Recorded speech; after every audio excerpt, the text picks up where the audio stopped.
Hello friends, welcome back to my channel. ഞാൻ ഇന്ന് ഇങ്ങനെ ഒരു വീഡിയോ എടുക്കണമെന്നൊന്നും വിചാരിച്ചിരുന്നതല്ല.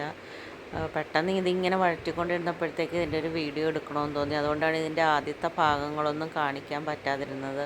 ഇത് ചോറിനും കഞ്ഞിക്കൊക്കെ പറ്റിയ വളരെ രുചികരമായിട്ടുള്ള രീതിയിലുള്ള ഒരു പ്രിപ്പറേഷനാണ്. പാവയ്ക്ക ഇതേപോലെ ഒന്ന് വഴറ്റിയെടുക്കുകയാണെങ്കിൽ വളരെ ഈസി ആയിട്ട് തന്നെ തയ്യാറാക്കി എടുക്കാനും പറ്റും. അതിനായിട്ട് പാവയ്ക്ക കുറച്ച് നേരം മഞ്ഞളും ഉപ്പും കലർന്ന വെള്ളത്തിലിട്ട് വെക്കണം. അരമണിക്കൂറെങ്കിലും കുറഞ്ഞത് വെക്കണം. അതിനുശേഷം നന്നായിട്ട് വാഷ് ചെയ്തെടുത്ത് ഇതുപോലെ വട്ടത്തിൽ അരിഞ്ഞെടുക്കുക.